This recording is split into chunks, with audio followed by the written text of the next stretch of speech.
What if I told you that in the land of the Pharaohs, some of the most powerful rulers weren't men at all? They were women, queens who wore the crown, queens who called themselves Pharaoh. Sounds impossible, right? But Egypt's history is full of surprises. And today, we're uncovering the untold stories of the queens who ruled like kings.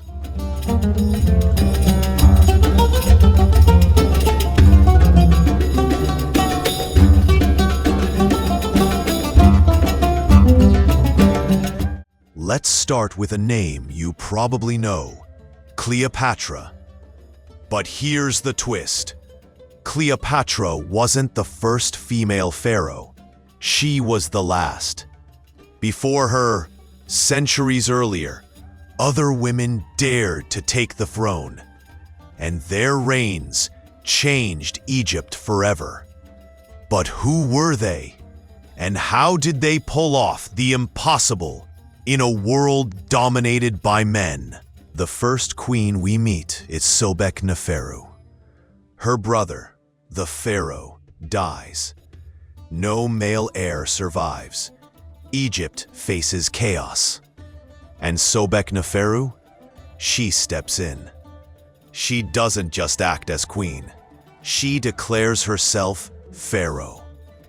Imagine the shock. A woman wearing the crown, worshipped as the son of the gods. She even blended her titles, sometimes king, sometimes queen, just to remind everyone, I am both. Her reign was short, but she set the stage. She showed Egypt a woman could rule. But if Sobekneferu opened the door, Hatshepsut blew it wide open. Now listen closely, because Hatshepsut is one of the most fascinating rulers in all of history. Her husband, the Pharaoh, dies. Their son is too young to rule. So Hatshepsut becomes regent. At first, she rules in his name. But soon, that wasn't enough. She puts on the royal headdress, the false beard, and orders everyone to call her Pharaoh. Not queen, not mother, Pharaoh. And she rules for over 20 years. A golden age of trade, temples, and peace. But here's the mystery. After her death, her stepson takes over. And suddenly, her statues are smashed.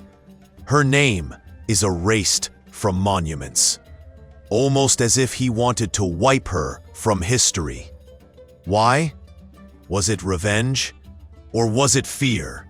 Fear that other women might follow her path.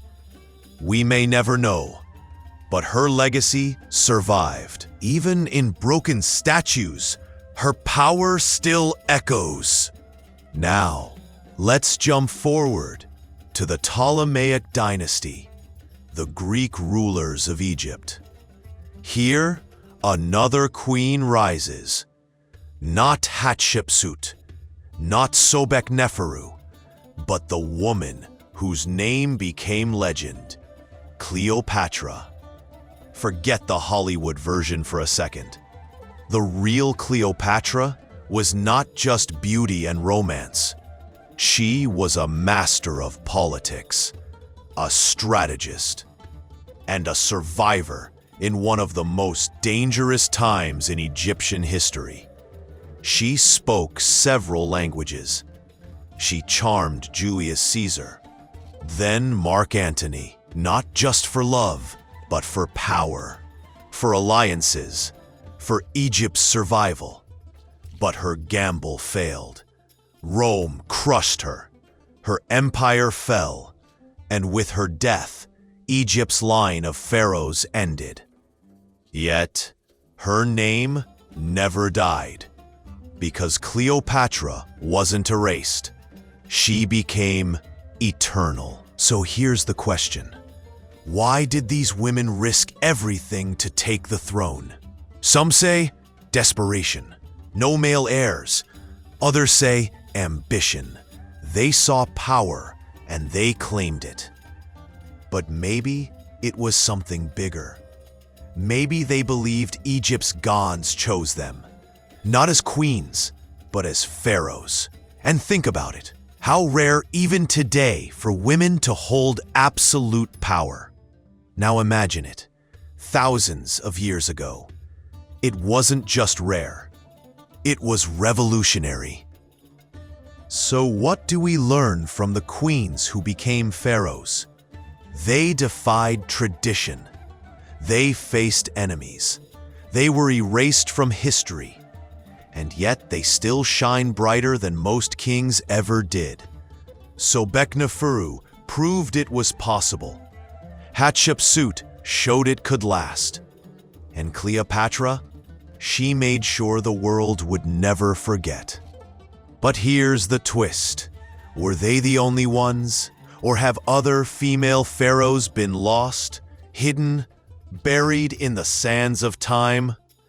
That's the mystery we'll uncover in our next episode, because Egypt's throne may hold more secrets than we think. So stay with us. If you enjoyed this video, make sure to subscribe to Dusk and Times and step into the past, where history lives forever.